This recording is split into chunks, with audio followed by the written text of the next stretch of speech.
أما بعد فأعوذ بالله من الشيطان الرجيم بسم الله الرحمن الرحيم سبحان الذي أسرى بعبده ليلا من المسجد الحرام إلى المسجد الأقصى الذي باركنا حوله لنريه من آياتنا إنه هو السميع البصير وقال سيدنا رسول الله صلى الله عليه وسلم لا تشد الرحال إلا إلى 3 مساجد المسجد الحرام ومسجدي هذا والمسجد الأقصى آمنت بالله صدق الله مولانا العلي العظيم وصدق رسوله النبي الكريم ونحن على ذلك لمن الشاهدين والشاكرين والحمد لله رب العالمين اللهم صل على محمد وعلى آل محمد كما صليت على إبراهيم وعلى آل إبراهيم إنك حميد مجيد اللهم بارك على محمد وعلى آل محمد كما باركت على إبراهيم وعلى آل إبراهيم إنك حميد مجيد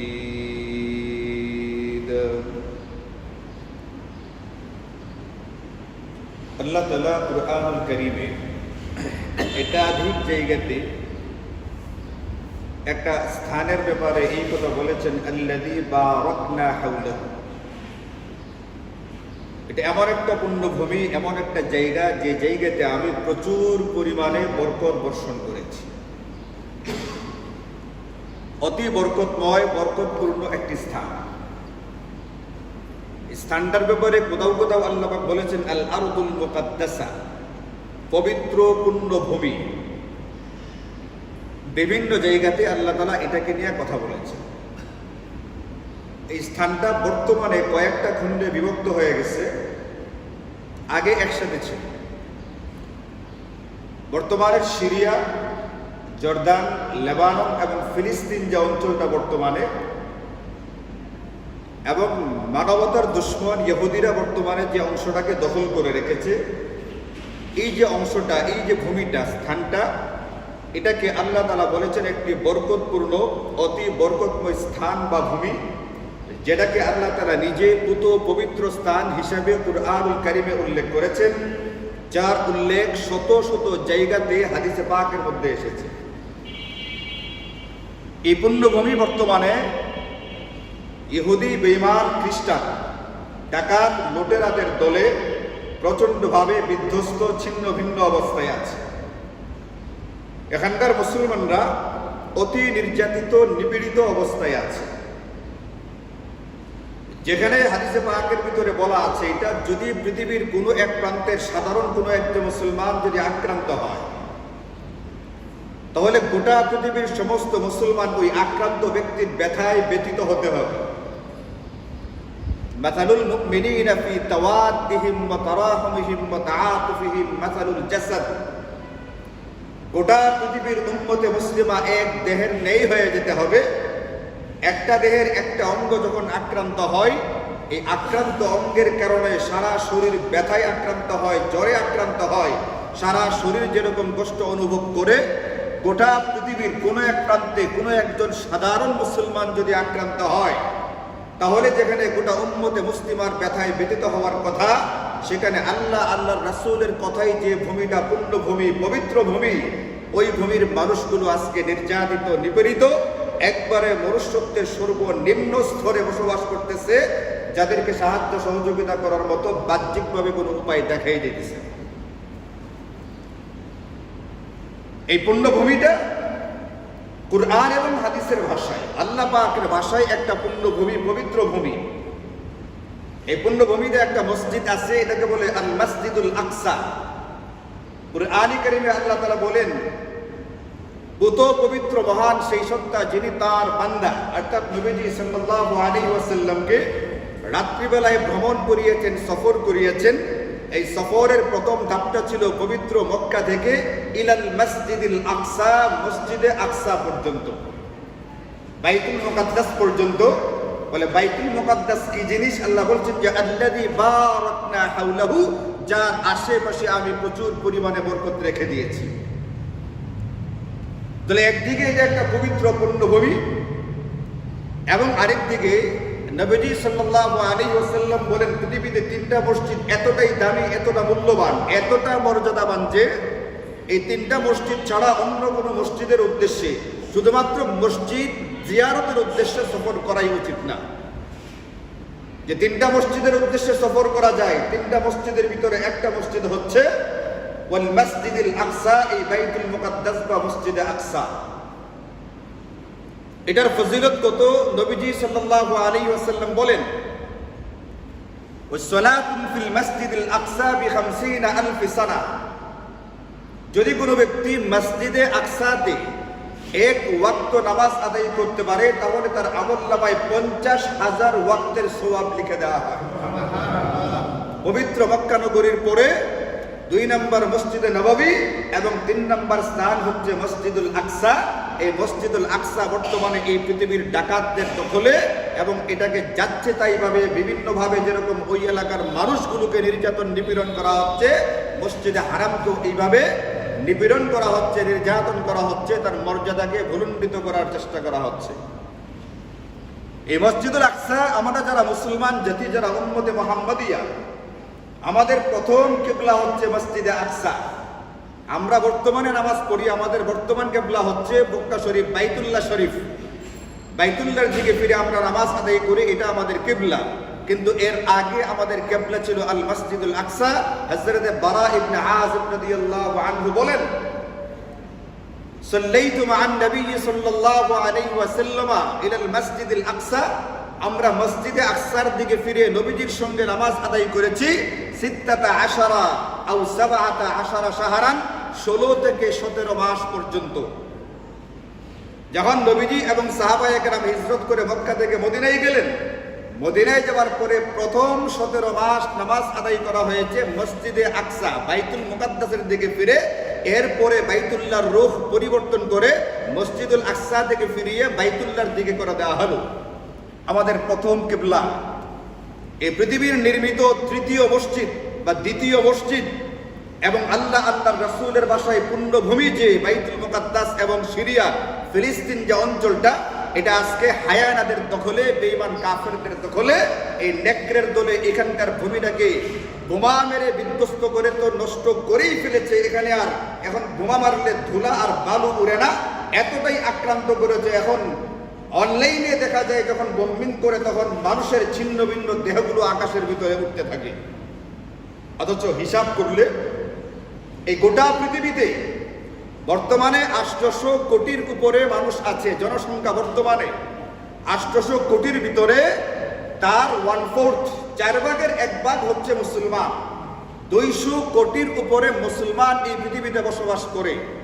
57টা মুসলিম প্রধান রাষ্ট্র আছে, যেগুলোর ভিতরে মুসলমান সংখ্যাগরিষ্ঠ, যেগুলোর ভিতরে রাষ্ট্রপ্রধান, সরকার প্রধান হচ্ছে মুসলমান। এই বিশ্বের ভিতরে মুসলমানদের 57টা রাষ্ট্র আছে, কিন্তু ইহুদিদের একটাও বৈধ রাষ্ট্র নেই। এই পৃথিবীতে অন্যান্য ধর্ম যারা অনুসরণ করে ওইগুলোরও রাষ্ট্র আছে, কিন্তু ইহুদিদের নিজস্ব কোনো রাষ্ট্র নেই। এই যে উইরা যারা ঘুরে ঘুরে বেড়াচ্ছিল, যারা গোটা পৃথিবীতে যারা নিকৃষ্ট জাতি হিসেবে চিহ্নিত, আল্লাহ পাক যাদের উপরে লাঞ্ছনা আর গঞ্জনার সিল মোহর মেরে দিয়েছেন, এই ইহুদিরা গোটা পৃথিবীতে মিলিয়ে মাত্র 1.5 কোটি। গোটা পৃথিবীতে ইহুদিদের সংখ্যা কত? মাত্র 1.5 কোটি ইহুদি, আর মুসলমান হচ্ছে 200 কোটির উপরে। এই 1.5 কোটি ইহুদি মুসলমানদের পুণ্যভূমি, মুসলমানদের প্রথম কিবলা মুসলমানদের বরকতপূর্ণ এই ভূমিটা, যেখানে শত শত নবী আর রাসূলের আগমন ঘটেছে, যেখানে শত শত নবী আর রাসূলের কবর আছে, এই ভূমিটাকে ছিন্ন ভিন্ন করে অথচ 200 কোটির ওপর মুসলমান নির্বিকার, এরা একবারে নিশ্চুপ নীরব হয়ে বসে আছে। অথচ আল্লাহ রাসূলের কথা ছিল, এই পৃথিবীর কোন এক প্রান্তের আদনা থেকে আদনা একজন নিম্ন স্তরের মুসলমানও আক্রান্ত হলে গোটা পৃথিবীর মুসলিম উম্মাহ জেগে উঠবার কথা, এদের ভিতরে এদের বিরুদ্ধে প্রতিরোধ প্রতিকারের ব্যবস্থা নেওয়ার কথা। আমরা চুপচাপ বসে আছি। এই পৃথিবীর মুসলমানদের যদি একটা অংশ শুধুমাত্র হেঁটে হেঁটে ফিলিস্তিনে চলে যেত, এই 1.5 কোটি মুসলমানকে পিষে মেরে ফেলতে পারবে। 57টা মুসলিম রাষ্ট্রের রাষ্ট্রপ্রধানরা যদি শুধুমাত্র একটু নাড়াচাড়া দিত, এই ইহুদিরা এখান থেকে ছিন্ন ভিন্ন হয়ে কবে উড়ে চলে যাইত। কিন্তু আমাদের এই নির্বিকার নীরব ভূমিকার কারণে মাত্র 1.5 কোটি মুসলমান গোটা বিশ্বের 200 কোটি মুসলমানকে চোখ রাঙ্গাচ্ছে। এখন শুধুমাত্র চোখ রাঙ্গানো না, 1 বছরের উপরে মুসলমানদের পুণ্যভূমির ফিলিস্তিনের গাজা এবং রাহা অঞ্চলের সমস্ত মানুষগুলোকে মেরে তছনছ করে ফেলছে। আজকে মুসলমান অসহায়, মুসলমান নিপীড়িত নির্যাতিত, এই যে মুসলমান মা বোনদের এই যে ভয়ঙ্কর অবস্থা, মুসলমানদের শিশু সন্তানেরা একটু খাবারের জন্য লাইন ধরে দাঁড়িয়ে আছে, হুড়োহুড়ি করতেছে, এদের চোখের কান্না মাঝে মধ্যে ভিডিওগুলো আসে, বিধ্বস্ত বিল্ডিংয়ের ধরে ছোট্ট নাবালক বাচ্চা পড়ে আছে। তারা তো এটা বলছিল, একটা ছোট্ট শিশু বাচ্চা এই কথা বলছিল মারা যাওয়ার আগে, আমি যাচ্ছি কিন্তু আল্লাহ পাকের কাছে বিচার দেব, মুসলমানরা আমাদের জন্য কিচ্ছু করে নাই। এই জন্য আমরা যে নীরব নির্বিকার হয়ে আছি, এটা আমাদের করণীয় না। আমাদের করণীয়টা কি? এটা আমাদেরকে দেখতে হবে, কুরআন এবং সুন্নাহ থেকে বুঝে নিতে হবে এবং ওই করণীয় অনুযায়ী আমাদেরকে ব্যবস্থাও নিতে হবে। নীরব নির্বিকার থাকা মুসলিম উম্মার এটা বিষয় না। নবীজি সাল্লাল্লাহু আলাইহি ওয়াসাল্লামের জামানায় আন্না উসমান কাদ কুতিলা, নবীজির কাছে খবর আসলো একজন মুসলমানকে বেঈমান কাফেররা হত্যা করে ফেলেছে। কয়জন মুসলমান? একজন মুসলমানকে হত্যা করে ফেলেছে। নবীজির কাছে খবর এসেছে হযরত উসমান গনিকে মক্কার কাফেররা নিহত করেছে, শহীদ করেছে। নবীজি সাল্লাল্লাহু আলাইহি ওয়াসাল্লাম একটা গাছের নিচে বসে সকল সাহাবীর কাছ থেকে বায়াত নিলেন, শপথ নিলেন, অঙ্গীকার নিলেন এই মুসলমানের রক্তের বদলা নেওয়ার জন্য আমরা এমন ভাবে গোটা মক্কার বিরুদ্ধে যুদ্ধ করব, লড়াই করব যে হয় আমরা সবাই মরব আর নতুবা উসমান হত্যার প্রতিশোধ নেওয়া ছাড়ব। মুসলমান যখন এইভাবে প্রস্তুতি নিয়েছে, মুসলমান যখন এইভাবে ঘোষণা দিয়েছে, মক্কার কাফেররা এতটাই ভীত, সন্ত্রস্ত, আতঙ্কিত হয়েছিল যে যুদ্ধ করার তারা আর সাহস পায় নাই, আত্মসমর্পণ করে মুসলমানদের সঙ্গে চুক্তিতে আসতে বাধ্য হয়েছিল শুধুমাত্র জিহাদের একটা শপথ নেওয়ার কারণে। আপনি সিরাতের কিতাবগুলো দেখেন, সুন্নাহর কিতাবগুলো দেখেন, এই ইহুদি, নাপাক ইহুদি, এই হায়ানার দল ইহুদি, রাক্ষসের দল ইহুদিরা, এদের একটা সম্প্রদায়ের নাম বনু কাইনুকা। মক্কার মদিনার একটা মুসলিম নারীকে এই ইহুদিরা ইফটিজিং করেছিল। এটার প্রতিবাদ করেছিলেন একজন সাহাবী। পরবর্তীতে ওই মুসলমান সাহাবীকে ওই বনু কাইনুকার ইহুদিরা হত্যা করে ফেলেছিল। একজনকে হত্যা করবার অপরাধে নবীজি বনু কাইনুকার ওই পুরা এলাকাটাকে অবরোধ করেছিলেন। এরা তাদের দুর্গের ভিতরে ঢুকে নিজেদেরকে বাঁচানোর চেষ্টা করেছিল। নবীজি দিনের পর দিন অবরোধ করে 15 দিন পর্যন্ত অবরোধ করে রাখার পরে তখন যারা বুঝতে পারলো যে না, আমাদের আর কোনো ব্যবস্থা নেই, তখন নবীজির কাছে আত্মসমর্পণ করেছিল। নবীজি এই হায়ানার দলকে মদিনা থেকে বহিষ্কার করে দিয়েছিলেন। পুরা গোষ্ঠীটাকে একজন মুসলমানকে হত্যা করবার অপরাধে, একজন নারীর ইজ্জত নিয়ে ছিনিমিনি খেলবার অপরাধে। আজকে আমরা 200 কোটি মুসলমান 1.5 কোটি ইহুদিদের বিরুদ্ধে কোনো ব্যবস্থা নেয়া না নিয়ে নীরব নিশ্চুপ হয়ে বসে আছি, নির্বিকার হয়ে বসে আছি। যার যার মতো করে এই অবস্থা চলতে থাকবে না। এটার জন্য আমাদের করণীয়টাকে চিন্তা করতে হবে, সিরাত এবং সুন্নাহ ঘাঁটতে হবে, দেখতে হবে এই মুহূর্তে আমাদের করণীয়টা কি ছিল। একজন মুসলমানের বদলা বা প্রতিশোধ নেওয়ার জন্য যেখানে নবীজি গোটা একটা রাষ্ট্রের বিরুদ্ধে যুদ্ধের ঘোষণা দিলেন এবং এই কথা বলে দিলেন পৃথিবীর যে কোনো প্রান্তের একজন সাধারণ মুসলমান আক্রান্ত হলে গোটা পৃথিবীর উম্মতে মুসলিমা জেগে উঠতে হবে। সেইখানে আমরা যার যার কাজ নিয়ে ব্যস্ত আছি, যে যেটা বুঝছি ওটা নিয়ে বসা আছি, এই জিন্দেগি এভাবে চলতে পারবে না। এটা ইসলামের বিধানও না, এটা কোরআন সুন্নাহর হেদায়াত বা নির্দেশনাও না। এই জন্য আমাদের করণীয়টা কি, একটু কোরআন সুন্নাহ থেকে বোঝার চেষ্টা করতে হবে। 1 নম্বর করণীয় হচ্ছে মসজিদুল আকসা, যেটাকে আমরা বাইতুল মুকাদ্দাস হিসেবে চিনি। এই আল মসজিদুল আকসা অথবা বাইতুল মাকদিসের মর্যাদা, এই ভূমির মর্যাদাটা, এই ভূমিতে যারা বসবাস করে তাদের মর্যাদা, এটা সম্পর্কে আমাদের এহসাস অনুভূতি থাকতে হবে, আমাদের দিলের ভিতরে উপলব্ধি আনতে হবে। এই সম্পর্কে পড়াশোনা করে নির্ভরযোগ্য উলামায়ে কেরামের বক্তব্য শুনে এর মর্যাদা সম্পর্কে যথাযথভাবে অবগতি অর্জন করা চাই। এটা হচ্ছে 1 নম্বর করণীয়। তখন আপনি ব্যবস্থা নিতে পারবেন। 2 নম্বর করণীয় হচ্ছে, 2 নম্বর ফরজ বিধান হচ্ছে আমাদের উপরে এই বেঈমান কাফেরদেরকে প্রতিহত করবার জন্য এদের বিরুদ্ধে আমাদেরকে সর্বাত্মক জিহাদের প্রস্তুতি নিতে হবে। কেন?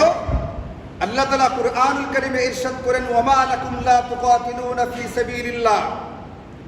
ও দুনিয়ার মুসলমান, তোমাদের কি হলো? কেন তোমরা আল্লাহ পাকের রাস্তায় যুদ্ধ জিহাদে অবতীর্ণ হচ্ছ না? এই প্রশ্ন আল্লাহ পাক করছেন, আল্লাহ করছেন আমাকে আপনাকে। ওয়ামা লাকুম লা তুকাতিলুনা ফি সাবিলিল্লাহ। ও দুনিয়ার মুমিন মুসলমান, কেন তোমরা জিহাদে অবতীর্ণ হচ্ছ না? আল মুস্তাদআফিনা মিনার রিজাল ওয়ান নিসা ওয়াল বিলদান। অথচ পৃথিবীর নর নারী এবং দুর্বল শিশুরা আল্লাহর কাছে আহ্বান করে, আল্লাহ আমাদেরকে ওই গ্রাম থেকে, ওই এলাকা থেকে, ওই দেশ থেকে উদ্ধার করুন যে দেশের অধিবাসীরা জালেম আমাদের উপরে জুলুম করছে, আপনি আপনার পক্ষ থেকে আমাদের জন্য সাহায্যকারী পাঠান। বর্তমানে ফিলিস্তিনের মধ্যে নর নারী শিশুরা দুর্বল অবস্থায় আছে না নাই? এরা এই আহ্বান করছে, আল্লাহ আপনি আপনার পক্ষ থেকে ওয়াজআলনা মিন লাদুনকা ওয়ালিয়্যান ওয়াজআলনা মিন লাদুনকা নাসীরা। এই গোটা পৃথিবীতে 200 কোটির উপরে মুসলমান আছে, এদের মধ্য থেকে আপনি আমাদের জন্য সাহায্যকারী পাঠান, আমাদের জন্য ওলি বা অভিভাবক পাঠান, যারা আমাদেরকে এই যে নিপীড়িত যে এলাকা, এখান থেকে আমাদেরকে উদ্ধার করবে। এটা কাকে বলা হচ্ছে? আল্লাহ পাক আমাদেরকে বলছেন, ও দুনিয়ার মুমিন মুসলমান, তোমাদের কি হলো? কেন তোমরা জিহাদে অবতীর্ণ হচ্ছ না? জিহাদ একটা ফরজ বিধান। কোন একটা এলাকার কোনো মানুষ যদি আক্রান্ত হয়, ওই আক্রান্ত এলাকার মুসলমানদের উপরে জিহাদ ফরজে আইন হয়ে যায়, তখন আর ফরজে কিফায়া থাকে না। যদি আক্রান্ত হয় মুসলিম গোষ্ঠী, ওই এলাকার সমস্ত মুসলমানদের উপরে জিহাদ ফরজে আইন হয়। যদি তারা প্রতিরোধ এবং মোকাবেলা করতে অসমর্থ হয়, তাহলে তার আশেপাশের রাষ্ট্রগুলোর উপরে জিহাদ ফরজ হয়ে যায়। তারাও যদি অক্ষম অপারগ হয়, তার পরে রাষ্ট্রগুলোর উপরে ফরজ হয়। এইভাবে পৃথিবীর শেষ প্রান্ত পর্যন্ত ফরজ হইতে থাকে। এখন আমরা যারা আছি বাংলাদেশে কাজী রোডে, আমরা চিন্তা করে দেখি আমাদের আগ পর্যন্ত যারা মুসলমান আছে, তারা কি ফিলিস্তিনিদের সঙ্গে মোকাবেলা করে পাইরা উঠতেছে না? উঠতেছে না। ফিলিস্তিনি তো না, কাদের সঙ্গে? ইহুদিদের সঙ্গে মোকাবেলা করে পেরে উঠতেছে না। ইহুদিদের সঙ্গে মোকাবিলা করে আমাদের আগ পর্যন্ত মুসলমানরা পাইরা উঠতেছে না। পাইরা না উঠবার কারণে শেষ দিকে যদি আমরা থেকে থাকি, তাহলে আমাদের উপরে বর্তমানে জিহাদ কি হয়ে গেছে? ফরজে আইন হয়েছে। এখন ফরজে আইনকে ছেড়ে দিলে যে পরিমাণ গুনাহ হয়, আমাদের প্রত্যেকের আমলনামায় সেই পরিমাণ গুনাহ হচ্ছে। এটার জবাবদিহিতা, এটা কৈফিয়ত আল্লাহ পাকের কাছে দিতে হবে।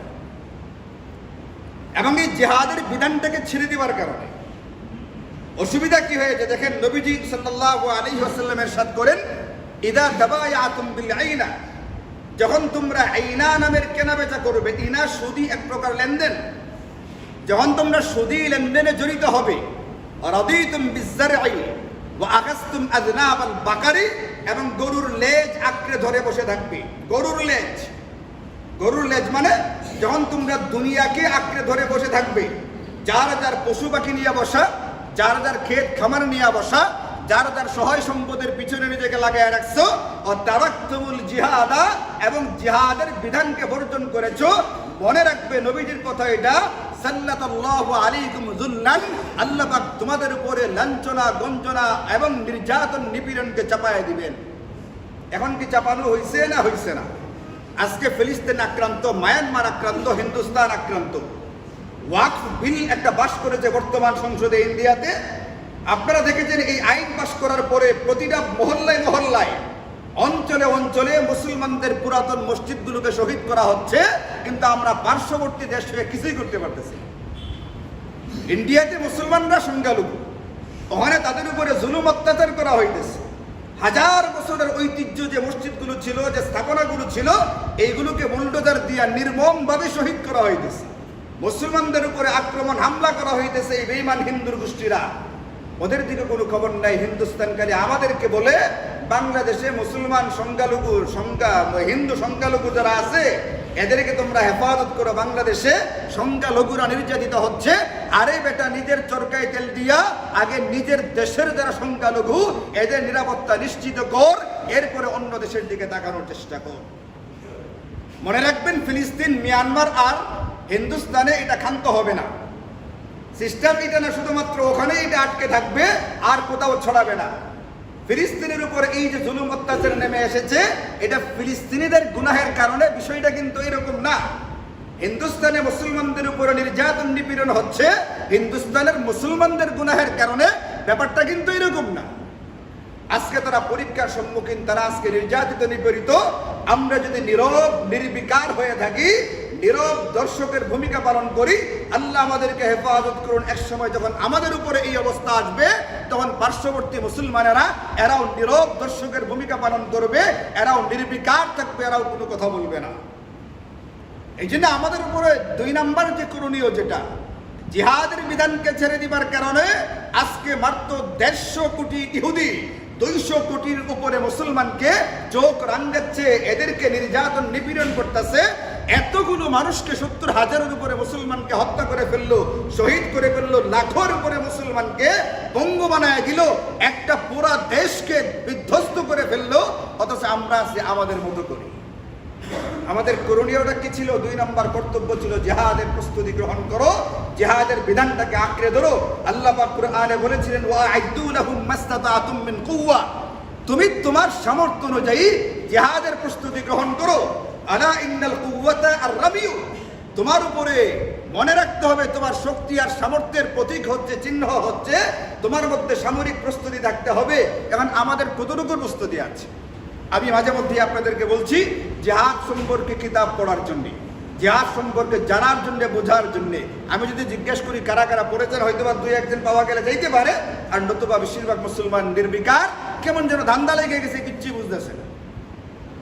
এই নির্বিকার চলবে না, এটা এই অবস্থা চলতে থাকবে না। আমাদেরকে আল্লাহ হুকুম দিয়েছেন, ওয়া'আইদু লাহুম মাসতাতা'তুম মিন কুওয়া, তোমরা তোমাদের সাধ্যানুযায়ী, তোমাদের সামর্থ্য অনুযায়ী জিহাদের প্রস্তুতি গ্রহণ করো।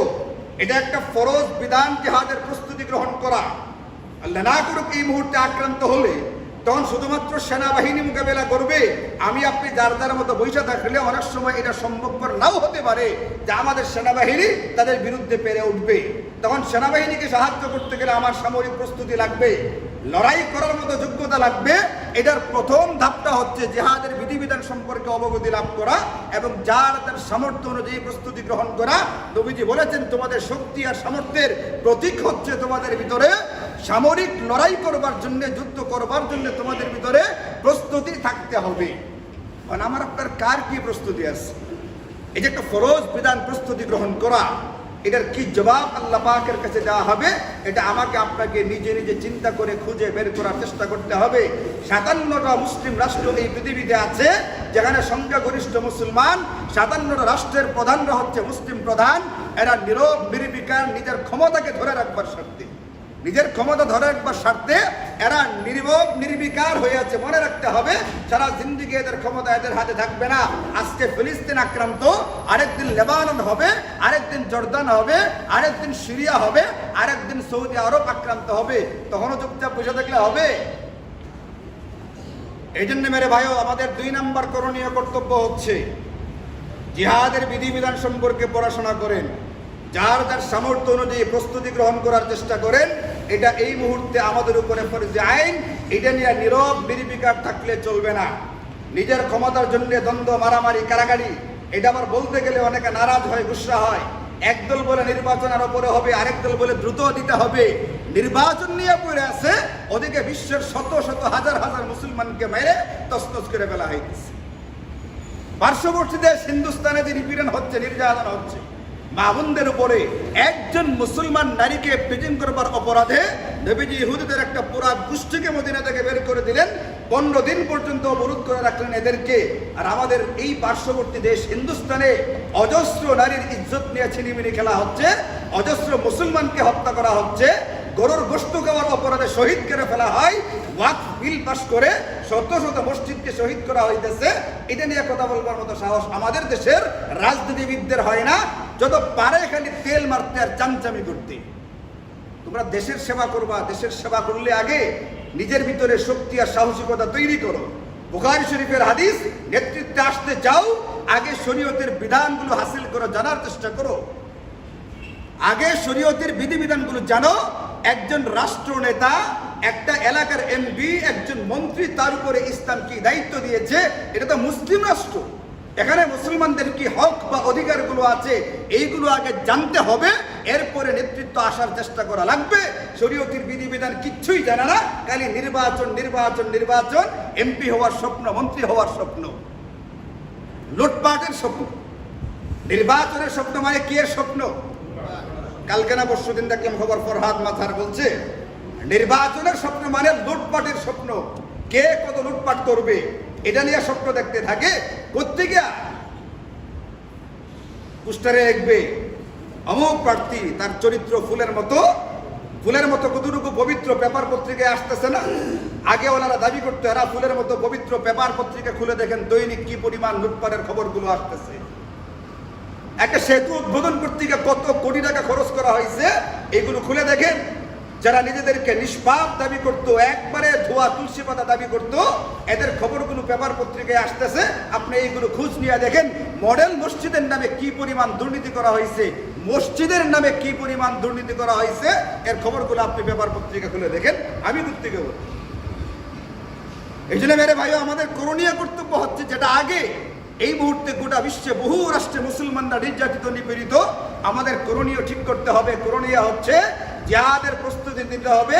জিহাদের ডাক দিলে পিছন দিকে না তাকিয়ে সামনে আগে বাড়তে হবে। মনে রাখবেন, সর্বশেষ বিজয়ী মুসলমানরা হবে। হিন্দুস্তানে মুসলমানদের রক্তে রঞ্জিত হবে গোটা হিন্দুস্তান। হিন্দুস্তান মানে খালি ভারত না, বাংলাদেশ, শ্রীলঙ্কা, থাইল্যান্ড, আমাদের পাকিস্তান সহকারে যে অঞ্চলটা আছে, ভারতবর্ষ যেটাকে বলা হয় থেকে হিন্দ, গোটা হিন্দ মুসলমানদের রক্তে রঞ্জিত হবে। শেষ পর্যন্ত বিজয় হবে মুসলমান। ওই বিজয়ীদের দলে যদি থাকতে চাই, আমাকে জিহাদের প্রস্তুতি রাখতে হবে, মানসিকতা রাখতে হবে, ওটার জন্য দিলের ভিতরে জজবা এবং আগ্রহ পোষণ করতে হবে। আমি ওই সময় বাঁচি আর না বাঁচি, আমার পরবর্তী প্রজন্ম ইনশাল্লাহ ওই বিজয়ীদের কাতারের মধ্যে থাকবে। আর যারা এখন পিছে পিছে থাকবে, এর পরবর্তী প্রজন্ম হয়তো বা পিছিয়েই থাকবে। দিলের জজবা যে পরিমাণ, ওটা আল্লাহ পাক দেখেন। ওয়াহদি ইলাইহি মান ইউনিব, আল্লাহ পাক তাকে পথ দেখান যে নাকি আল্লাহ অভিমুখী হয়। আগে নিজের জজবাটা আল্লাহকে দেখাইতে হবে। সর্বশেষ বিজয়ী পৃথিবীতে কারা হবে? এই মুসলমানেরা হবে। যদি আমি সেই দলের অনুসারী হইতে চাই, ওই দলের ভিতরে থাকতে চাই, আমার ভিতরে এর প্রস্তুতি ব্যাপকভাবে নিতে হবে। প্রস্তুতি গ্রহণ করেন, পড়াশোনা করেন, সময় সুযোগ মতো যদি সামরিক প্রস্তুতি নেওয়ার সুযোগ তৈরি হয় ওটা নিবেন, এবং জিহাদে যাওয়ার সুযোগ তৈরি হলে জিহাদে যাওয়ার জন্য আগে আগে থাকার চেষ্টা করতে হবে। নতুন বউ বিয়ে করছে, কিন্তু বলছে পৃথিবীর স্বর্গরাজ্য আমেরিকান একটা ভিসা তোমার নামে হয়েছে, তুমি ইচ্ছা করলে যেতে পারো। আমাদের দেশে যদি যুবকদেরকে অফারটা দেওয়া হয়, এই প্রস্তাব দেওয়া হয়, যারা গতকালকে বিয়ে করছে, আপনি কি মনে করেন 1 লাখ যুবককে যদি প্রস্তাব দেওয়া হয়, তারা এখানে যাওয়ার জন্য হুড়ুহুড়ি মারামারি করবে না? করবে না? এই পৃথিবীর স্বর্গরাজ্য আমেরিকা যাওয়ার জন্য স্বপ্ন দেখো, কিন্তু তুমি জিহাদের ডাক দিলে তখন তুমি পিছনে বসে থাকো। এটা কাদের স্বভাব আল্লাহ কুরআনে বলছেন। তুমি ওইটা পড়ো, ওটা দেখো, তোমার ভিতরে মুসলমানদের স্বভাব চরিত্র পাওয়া যায় নাকি ইহুদি আর মুনাফিকদের স্বভাব চরিত্র পাওয়া যায়। টিভি লটারি পেয়ে আমেরিকা যাওয়ার জন্য পাগল করা হয়ে ওঠো, আর তোমাকে যখন জিহাদের একটা ফরজ বিধানের দিকে আহ্বান করা হয়, তুমি পিছনে পড়ে থাকো। অথচ তোমার আমার নবী মুহাম্মদুর রাসূলুল্লাহ সাল্লাল্লাহু আলাইহি ওয়াসাল্লাম দুনিয়াতে বাহ্যিকভাবে 23 বছরের নবুয়তের জিন্দেগি পালন করেছেন। 23 বছরের ভিতরে সশরীরে 27টা জিহাদের ভিতরে অংশগ্রহণ করেছেন। ফলাফল হয়েছে এইটা, ওমরের নাম শুনলে বেঈমান কাফেররা তখনকার পরাশক্তিরা ভয় পাইত। কোন বিধানটার কারণে? একজন মুসলমান নারীকে প্রেজেন্ট করবার অপরাধে একজন মুসলমানকে শহীদ করবার অপরাধে যখন এদের বিরুদ্ধে জিহাদের জন্য মুসলমানরা দাঁড়িয়েছেন, শপথ নিয়েছেন আল্লাহর কসম করে, এই বেঈমান কাফেররা যুদ্ধ করার মতো সাহস পর্যন্ত করে নাই। আজকে আমরা জিহাদের বিধান ছেড়ে দিয়েছি। নবীজি বলে দিয়েছিলেন সাল্লাল্লাহু আলাইকুম যুল্লান, আল্লাহ তোমাদের উপরে লাঞ্ছনা চাপিয়ে দিবেন। ওই লাঞ্ছনা এখন আমাদের মুখে আছে, আমাদের উপরে চেপে আছে। শুধু ফিলিস্তিন না, মনে রাখবেন ফিলিস্তিনের মুসলমানরা মরতেছে মানে আমি মরতেছি। ফিলিস্তিনের মা বোন ইজ্জত হারা হচ্ছে মানে আমার মা বোন ইজ্জত হারা হচ্ছে। এরা মাজলুমেরা নিপীড়িত মানে হচ্ছে আমি মুসলমান নিপীড়িত। কিন্তু আমি বেহুশের মতো হয়ে আছি, আমার নেশাগ্রস্তের মতো হয়ে আছি, আমার হুশ নাই, খবর নাই। এখন এই মুহূর্তে আমার করার কি দরকার? এই জন্য 2 নম্বর করণীয় হচ্ছে জিহাদ সম্পর্কে পড়াশোনা করবেন, সুযোগ থাকলে প্রস্তুতি নেবেন। জিহাদের যাওয়ার সুযোগ তৈরি হলে ইনশাল্লাহ আগে আগে থাকার চেষ্টা করবেন। রাজি আছেন ইনশাল্লাহ? আল্লাহ তাআলা সবাইকে কবুল করুন। আপনি যদি পড়তে চান তাহলে ইসলামিক ফাউন্ডেশন থেকে হাদিসের কিতাবগুলোর ভিতরে কিতাবুল জিহাদ বা জিহাদ নামে একটা অধ্যায় আছে। ইসলামিক ফাউন্ডেশন থেকে অনুবাদ করছে, আপনি ওখান থেকে কিতাবটা কিনবেন। পরবর্তীতে কোনো পুলিশ বা কোনো আইন শৃঙ্খলা রক্ষাকারী বাহিনী যদি আপনাকে গ্রেফতার করে, কোর্টের ভিতরে আপনার ওকিল এই কথা দাঁড়াইয়া বলবে আমি এই কিতাবটা কিনছি একটা সরকারি অফিস থেকে, সরকার ছাপাইছে। এটা ইসলামিক ফাউন্ডেশন চলে কোন মন্ত্রণালয়ের অধীনে? ধর্ম মন্ত্রণালয়ের অধীনে। এই মন্ত্রণালয় কি বাংলাদেশ সরকারের অধীনে না বাইরে? কাজে এরা ছাপাইছে, এদের ছাপানো বই আমি কিনা পড়তেছি। আপনাকে কোনো পুলিশ ধরলেও আপনার ওয়াকিল যদি জ্ঞানী হয়ে থাকে, বুদ্ধিমান হয়ে থাকে, বলতে পারবে যদি এই কোরআনে কারিমের অনুবাদ ইসলামিক ফাউন্ডেশন থেকে যারা ছাপাইছে এটা কিনবার অপরাধে, এটা পড়বার অপরাধে যদি আমাকে গ্রেফতার করা হয়, তাহলে বর্তমান সরকার বা যখন যে সরকার থাকবে ওই সরকার প্রধান এবং ওই সরকারের সমস্ত এমপি আর মন্ত্রীকে আগে গ্রেফতার করা হোক। কারণ ছাপাইছে কারা? ছাপাইছে হেরা। আর নতুবা আপনাকে যদি বিটলামি করতে চাই, আপনার সঙ্গে শত্রুতা করতে চাই, তাহলে ফাজাইলে আমল দেখায় বলবে আপনি জিহাদের বই পড়েন, আপনি উগ্রবাদীদের বই পড়েন, কাজে আপনাকে জিহাদ করা হোক, গ্রেফতার করা হোক। অথচ ফাজাইলে আমলের চেয়ে নিরীহ, ভদ্র, ঠান্ডা, দুর্বল আর কিতাব পৃথিবীতে আর একটা আছে বলে আমার জানা নেই। কোন কিতাবের চেয়ে? ফাজাইলে আমলের চেয়ে নীরব, ঠান্ডা, ভদ্র কিতাব, এত দুর্বল কিতাব আর পৃথিবীতে আছে বলে আমার কি নাই। এমন একটা কিতাবকে দেখায় বলে তার ঘরে কি কিতাব পাওয়া গেছে? জিহাদের কিতাব পাওয়া গেছে। আরে বেটা, আমার ঘরে কুরআনুল কারীম আছে, শত শত আয়াত আছে কুরআনুল কারীমে জিহাদ সম্পর্কে। যদি মুসলমানকে গ্রেফতার করতে হয় তাহলে কুরআনুল কারীমের কারণে গ্রেফতার করতে হবে। আগের সরকার প্রধান এই কথা বলতো, আমি সকালবেলা ঘুম থেকে ওইটা কুরআনুল কারীমের তেলাওয়াত করি, তাহলে ওই কুরআনুল কারীম থাকার কারণে তার ঘরের ভিতরে, গণভবনের ভিতরে ওই কুরআনুল কারীম থাকার অপরাধে সবার আগে কাকে গ্রেফতার করা দরকার ছিল? জোর যার মুল্লুকদার, জোর জবরদস্তি করে যা তা করা হয়। এই জন্য আপনি নির্ভরযোগ্য কিতাব পড়েন, কিনেন, প্রস্তুতি গ্রহণ করেন।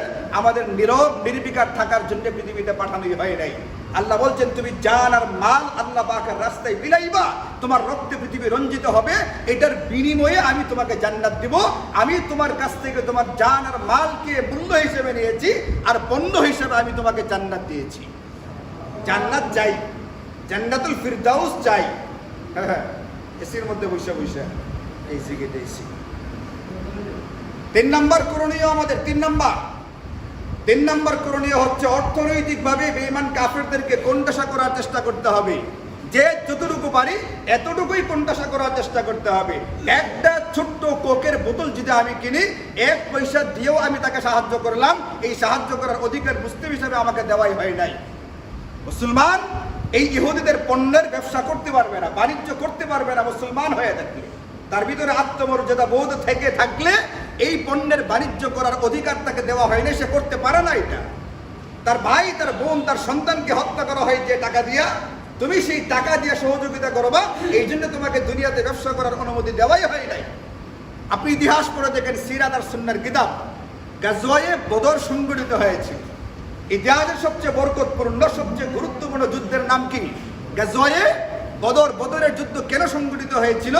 বেঈমান কাফেরদেরকে অর্থনৈতিকভাবে এদের কোমর ভেঙে দেওয়ার জন্য আল্লাহর নবী নিজে যুদ্ধে অবতীর্ণ হয়েছিলেন। অর্থনৈতিকভাবে বেঈমান কাফেরদেরকে পঙ্গু করতে হবে, এটা আমাদের উপরে জিম্মাদারি। আমি একটা পয়সা দিয়ে যেন এদেরকে কোনোভাবেই সাহায্য না করি। বদর যুদ্ধের মূল কারণটা খুঁজে দেখেন, এটা হচ্ছে অর্থনৈতিকভাবে এদেরকে পঙ্গু বানানো। হযরত মুসা আলাইহিস সালাতু ওয়াস সালাম আল্লাহ পাকের দরবারে দোয়া করছেন, আল্লাহ আপনি তো ফেরাউন এবং তার গোষ্ঠীকে প্রচুর পরিমাণে সম্পদ দিয়ে রাখছেন, রব্বানা তুমিস আলা আমওয়ালিহিম, আপনি এদের সম্পদগুলোকে ধ্বংস করে ফেলেন, এদেরকে আর্থিকভাবে আপনি পঙ্গু আর লুলা ল্যাংড়া বানায় ফেলেন। অর্থনৈতিকভাবে হযরতে সুমামা ইবনে উসাল রাদিয়াল্লাহু আনহুকে বেঈমান কাফেররা যখন হুমকি দিল যে আপনি মুসলমানদের সঙ্গে সম্পর্ক বন্ধ করুন, তিনি বলছেন, শোনো, আমার যে রাষ্ট্র, আমার যে এলাকা ইয়ামামা, এখান থেকে তোমাদের মক্কা নগরীতে তোমাদের প্রধান খাবার যেটা আটা এবং গম, সেটা আমদানি হয়, আমরা রপ্তানি করি, তোমরা আমদানি করো। মনে রাখবা, যদি মুসলমানদের কোনো ক্ষতি করার ফিকির করো, আমি তোমাদেরকে খাবারে মাইরা ফেলবো, তোমাদেরকে এমন ভাবে পঙ্গু বানাইবো, আমার ইয়ামামা থেকে একটা গমের দানা তোমাদের মক্কা নগরীতে ঢুকবে না। হযরত সাদ ইবনে মুআজকে মক্কার কাফেররা হুমকি দিছিল। তখনও মক্কা মুসলমানদের হাতে আসে নাই, কাফেরদের, আবু জাহেলদের হাতে ছিল। আবু সুফিয়ান তো কোনো মুসলমান, তার হাতে ছিল। সাদ ইবনে মুআজকে মক্কার কাফেররা হুমকি দিয়েছিল। তিনি তখন বলছিলেন, যদি আমার গায়ে একটা টোকা লাগে, একটা টোকা তোমাদেরকে বলে দিচ্ছি। সাদ ইবনে মুআজ মদিনার নেতা, উনি বলছিলেন, আমি উমরা করতে আসছি, যদি আমার গায়ে একটা টোকা তোমরা দাও, মনে রাখবা তোমাদের বাণিজ্যিক যে কারবারটা মক্কা থেকে সিরিয়াতে গিয়া করো, এটা মদিনার পাশ দিয়ে যাইতে হয়, আমি তোমাদের ওই সিরিয়াতে যাওয়ার যে রাস্তা, এটা এমন ভাবে বন্ধ করব, তোমাদের একটা ব্যক্তি, একটা কাফেলা দূরের কথা, একটা ব্যক্তি মক্কা থেকে সিরিয়াতে যাইতে পারবে না, আর বাণিজ্য করতে না পারলে তোমাদের মক্কা নগরীতে একটা দানাও ঢুকতে পারবে না। অর্থনৈতিকভাবে পঙ্গু করবার জন্য আল্লাহর নবী, আল্লাহর সাহাবায়ে কেরাম, নবীর সাহাবায়ে কেরাম এইভাবে তারা প্রতিরোধ করেছিলেন, ব্যবস্থা নিয়েছিলেন। আর আমি আপনি নির্দ্বিধায় কিভাবে কোক আমার গলা দিয়ে নামে, আপনি কল্পনা করবেন কোকের পানি আপনার গলা দিয়ে নামছে না। ফিলিস্তিনি একটা শিশু বাচ্চা, যার লাশটা আকাশে উঠতেছিল, ওই বাচ্চার রক্ত আপনি পান করতেছেন। আপনি যখন জানবেন এটা ইহুদিদের পণ্য, এটা কোনোভাবেই আপনি গ্রহণ করবেন না, লাগলে আপনি কোক খাবেন না, বাদ দেন। এটা হোটেল রেস্টুরেন্টগুলোর ভিতরে গিয়ে কোক ছাড়া অন্য কোনো পণ্য পাওয়া যায় না। আমি গেলাম এখানে নেত্রকোনার একটা হোটেলে, বলে মজু দেন, আমি এটা খাইতেছে না, মজুরা দেন, বাংলাদেশিরা বলে মজু নাই। আর সমস্ত গ্রাহকরা যদি বলে এই হোটেলের ভিতরে মজু না থাকলে কোনো ঠান্ডা গ্রহণ করা হবে না, খাওয়াই হবে না, এরা কেমনে ব্যবসা বাণিজ্য করবে? মুসলমানকে আমি একা, আরে মুসলমান আমি একা নেত্রকোনায়, আমি একা কেন বর্জন করব? আপনি একজন সাধারণ মুসলমান হিসেবে আপনার উপরে কোনো জিম্মাদারি নাই, আপনিও বর্জন করেন ইহুদিদের কোনো পণ্য, এটা হোক ঠান্ডা জাতীয় কোনো পণ্য, এটা হোক কসমেটিক্স, এটা হোক খাবার জাতীয় পণ্য, এটার বিকল্প যারা আছে বাংলাদেশি পণ্য, ওটা গ্রহণ করবেন। আমি আমার সামর্থ্য অনুযায়ী 1 টাকা দিয়ে সহযোগিতা করতে পারতেছি না, আচ্ছা ঠিক আছে আমি 1 টাকাই দিলাম না। আপনি বলবেন 1 টাকা না দিলে কি হয়? আরে একটু একটু করে যদি এই 20 কোটি মুসলমান যদি 1 করে টাকা দেয়, 20 কোটি টাকা একবারে এদের কামাই হয়ে যায়। আর 1 টাকা বন্ধ করলাম মানে একদিনে একবারে 20 কোটি টাকা এদের বন্ধ হয়ে গেছে। সেটা চিন্তা করছেন আপনি? এই জন্য ইহুদিদের পণ্য আপনি যখন জানবেন, এই পণ্য যেটা অলরেডি যেটা গ্রহণ করা হয়ে গেছে তো গেছে, সামনে নতুন করে আপনি আর কোনোভাবেই গ্রহণ করবেন না। এটা আল্লাহ রাসূলের নির্দেশনা। আল্লাহ তাআলা আমাদেরকে তৌফিক দান করুন। এই ব্যাপারে উদাসীন হইলে হবে না যে হুজুররা করতেছে করুক, আপনার উপরে জিম্মাদারি আছে। আর নালে ঘুরে ঘুরে সিরিয়াল কিন্তু আপনার দিকে আসবে, মনে রাখবেন সদা সর্বদা এই অবস্থা থাকবে না। তাহলে 3 নম্বর করণীয়, অর্থনৈতিকভাবে আমি যতটুকু পারি এদেরকে ক্ষতি করার চেষ্টা করব, এদেরকে কোনোভাবেই সহযোগিতা করব না। ক্ষতি করার চেষ্টা করব বলতে আমি বোঝাচ্ছি এইটা, এই মুহূর্তে সহযোগিতা করব না। কিন্তু আপনি তাদের কোনো লুটপাট, তাদের কোনো ঘরে বাড়িতে হামলা, এটা এই মুহূর্তে আমাদের কোনো ধর্মীয়তা ঘোষণা দেন নাই, এই জন্য আপনি এটা বাংলাদেশে করতে যাবেন না। বাংলাদেশে কোনো দোকানে কোনো কিছুর ভিতরে হামলা, লুটপাট এইগুলো করার কথা আমি বলছি না। আমি বলছি আপনি এইগুলো গ্রহণ করার মধ্য দিয়ে এদেরকে কোনোভাবেই উপকৃত করবেন না। উপকার না করা মানেই হলো এরা অটোমেটিক্যালি কি হবে? ক্ষতিগ্রস্ত হবে। একটা দোকানে যদি একটা কোকের বোতল বিক্রি করতে না পারে, কেউ কিনে না, এই দোকানদার কিনে বাদ দিবে না? দিবে না। এমনি ক্ষতিগ্রস্ত হয়ে গেছে, আপনার লুটপাট করে কোনো কিছু করার দরকার নেই। চেষ্টা করবেন ইনশাআল্লাহ। 4 নম্বর, আপনি যদি নির্ভরযোগ্যভাবে কোথাও এরকম একটা সুযোগ পান যে ইচ্ছা করলে তাদেরকে সাহায্য সহযোগিতা করা যাবে, ফিলিস্তিনের মুসলমানদেরকে, হিন্দুস্তানের মুসলমানদেরকে আর্থিকভাবে আমার দানটা যদি আমি এখানে করি তাহলে মোটামুটি যাবে, নিশ্চয়তা পাওয়া যায়, তাহলে আপনি আর্থিকভাবে যতটুকু পারেন তাদেরকে সাহায্য সহযোগিতা করবেন ইনশাআল্লাহ। এবং 5 নম্বর হচ্ছে আমাদেরকে দোয়ার আমলটা গুরুত্ব দিয়া করতে হবে। লা ইয়ারুদ্দুল কাদা ইল্লা দুআ। নবীজি বলেছেন যদি আমার তকদিরকে পরিবর্তন করার কোনো কিছু দুনিয়াতে থাকে ওটা হচ্ছে দোয়া। এমন এক শক্তিশালী আমল। আল্লাহ বলছেন যে ইয়া আইয়ুহাল্লাযীনা আমানু ইসতাঈনু বিস-সাবরি ওয়াস-সালাহ, তুমি নামাজের মাধ্যমে সবরের মাধ্যমে আল্লাহর কাছে সাহায্য প্রার্থনা করো। এই জন্য দোয়া করাটা আল্লাহ কোরআনে বলছেন আম্মাই ইউজিবুল মুদতাররা ইযা দাআ। আরে যখন কোনো আক্রান্ত ব্যক্তি, বিপদে পতিত ব্যক্তি দোয়া করে, আল্লাহ ছাড়া এমন কে আছে তাকে সাহায্য করতে পারে? এই জন্য সাহায্য করার মালিক কে? আপনি যেরকম আপনি বিপদে পড়লে, আপনার কোনো প্রয়োজন হলে আপনি যেরকম 2 রাকাত নামাজ পড়ে নিজের চাহিদাগুলো আল্লাহ পাকের কাছে বলেন চান, এরকম মুসলমানদের নিরাপত্তার জন্য আল্লাহর কাছে দোয়া করবেন। মাঝে মধ্যে নীরবে নিবৃতে আপনি আপনার মতো করে আল্লাহকে বুঝায় বলেন, আল্লাহ তুমি মুসলমানদেরকে হেফাজত করো, আমরা দুর্বল, আমরা কিছু করতে পারতেছি না, কিন্তু তুমি তো ইন্নাকা আলা কুল্লি শাইইন কাদির, সব কিছুই পারো, তুমি তোমার শক্তি দিয়া এদেরকে হেফাজত করো। আর বেঈমান কাফেরদেরকে ছিন্ন ভিন্ন করে ফেলো, এদেরকে ধ্বংস করে ফেলো, এদেরকে নিস্তেনাবুদ করে ফেলো। এই দোয়াটা করতে পারবেন ইনশাআল্লাহ। সর্বশেষ আপনাদেরকে বলছি, হতাশ হওয়া চলবে না, হতাশ হওয়া চলবে না। নবীজি বলছেন এই কথাটা, লা তাযালু তাইফাতুম মিন উম্মতি আলা দ্বীনি যাহিরিনা, আমার উম্মতের একটা অংশ কিয়ামত পর্যন্ত, একটা অংশ পৃথিবীতে এমন থাকবে যারা দ্বীনের উপরে অটল অবিচল থাকবে। লিআদুফিহিম কাহিরিনা, এরা তাদের শত্রুদের জন্য, বেঈমান কাফেরদের জন্য মূর্তিমান আতঙ্ক হয়ে থাকবে। লা ইয়াদুররুহুম মান খালাফাহুম, এদের তেমন কোনো ক্ষতি বেঈমান কাফেররা করতে পারবে না। হাত্তা ইয়াতিয়াল্লাহ, হাত্তা ইয়াতিয়াহুম আমরুল্লাহ, যতক্ষণ না আল্লাহ পাকের হুকুম কিয়ামত আসবে। ওহুম কাযালিক, এমন ভাবে চলতে থাকবে পৃথিবীতে। একটা দল সদা সর্বদা এমন সাহসী ভূমিকা রাখবে, এদেরকে বেঈমান কাফেররা ভয় পাবে। সাহাবায়ে কেরাম জিজ্ঞেস করে, ওয়া আইনা হুম ইয়া রাসূলুল্লাহ, এই মানুষগুলো এখন কোথায় আছে? নবীজি বলছেন বিবাইতুল মাকদিস ওয়া আকনাফি বাইতুল মাকদিস, এরা সিরিয়া, এরা ফিলিস্তিন, এর আশপাশে যারা আছে এরা হচ্ছে তারা, যাদের প্রশংসা নবীজি করে গেছেন। এই মানুষগুলো বর্তমানে কোথায়? এই ফিলিস্তিনে, সিরিয়াতে, লেবানন, জর্ডানের আশেপাশে আছে। এদের জন্য নবীজি প্রশংসা করে গেছেন। এরা এমন হবে, আপনি চিন্তা করেন, বেঈমান কাফেররা আফগানিস্তানের একজন মুজাহিদের জন্য, একজন ব্যক্তির মাথার জন্য $1,00,000 পুরস্কার ঘোষণা করে। এরা হামাসের সঙ্গে চুক্তি করবার জন্য এই যে 70,000 মাইরে ফেলছে, এরপরেও খালি এই কথা বলে। হামাস গতকালকেও বলছে হামাস অস্ত্র ছেড়ে দিক, আমরা যুদ্ধ বন্ধ করে দেব। এখনো তারা হামাসকে কি পাইতেছে, অথচ হামাসকে মাইরা তছনছ করে ফেলতেছে। এদের কাছে ওদের মতো পারমাণবিক অস্ত্র নেই, এত অর্থ নেই, তারপরেও হামাসকে ভয় পাইতেছে। নবীজি বলে দিয়ে গেছিলেন লিআদুফিহিম কাহিরিনা, আমার উম্মতের প্রশংসিত একটা দল এমন থাকবে পৃথিবীতে, এদেরকে সারা দুনিয়ার পারমাণবিক যারা অস্ত্রের অধিকারী, যারা পরাশক্তির অধিকারী হবে, এরাও এদেরকে ভয় পাবে, এদের আতঙ্কে আতঙ্কিত থাকবে। ওই মুসলমান কারা? এই বর্তমানের ফিলিস্তিনি মুজাহিদিন, যারা পৃথিবীর দিক দিগন্তে যুদ্ধ করতেছে, এই মুজাহিদরা হচ্ছে নবীজির প্রশংসিত সেই দল। আমাদের কি উচিত না সেই দলের অন্তর্ভুক্ত হওয়া? মানে আমি যদি লেবরা সেবরা হয়ে থাকি, আমরা যদি এমনভাবে থাকি যে আমাকে আমেরিকার ট্রাম্প কি ভয় পাবে, আমার পাশের বাড়ি হিন্দু আমাকে ভয় পায় না, এরকম হলে চলবে? এতটা দাপট নিয়ে চলতে হবে, বেঈমান কাফেররা আমেরিকার ট্রাম্প, ডোনাল্ড ট্রাম্প পর্যন্ত যেন আমাদেরকে ভয় পায়। আপনারা একটা ভিডিও দেখছেন, এই ডোনাল্ড ট্রাম্প একটা বক্তব্য দিচ্ছিল সম্ভবত নির্বাচনী প্রচারণায়, পিছন থেকে কে একজন আল্লাহ আকবার করে আসছে। এ এমন ভাবে ডরাইছে, তার দেহরক্ষীরা দৌড়ে তাকে ধরছে। এটা দেখছেন ভিডিওটা আপনারা? কেউ কিসের আতঙ্ক? আল্লাহু আকবার। মুসলমান এতটাই শৌর্য বীর্যের অধিকারী হবে, বেঈমান কাফেররা এই দুনিয়ার সবচেয়ে পরাশক্তির যে অধিকারী, সে পর্যন্ত ভয় পাবে। এই জন্য আমাদেরকে হতাশ না হওয়া চাই। আমরা ইনশাল্লাহ শেষ বিজয়ী আমরাই হব, যদিও এর আগে বহু ত্যাগ আর কুরবানি করতে হবে।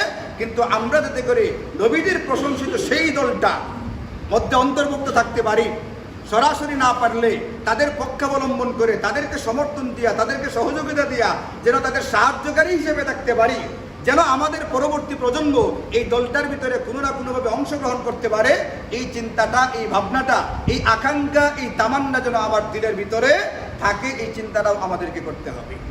তাহলে 1 নম্বর ইনশাল্লাহ আমরা মসজিদুল আকসা, ফিলিস্তিন, এই পুণ্যভূমির ইতিহাস পড়তে হবে কোরআন এবং সুন্নাহ থেকে।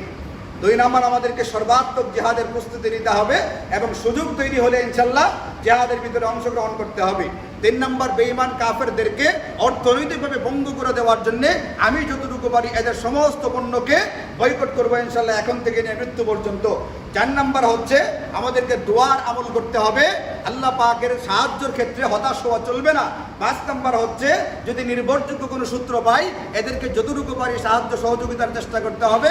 এবং সর্বশেষ কথা হচ্ছে যে সর্বশেষ দলটা কিয়ামত পর্যন্ত হকের উপরে অটল থাকবে, যাদেরকে গোটা পৃথিবীর পরাশক্তি ভয় পায়, এই দলটা ইনশাল্লাহ আমাদের আছে এখনো পৃথিবীতে, কিয়ামত পর্যন্ত থাকবে।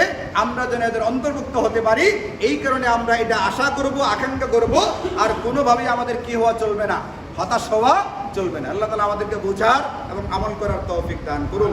ওয়া আখিরু দাওয়ানা আলহামদুলিল্লাহি রাব্বিল আলামিন।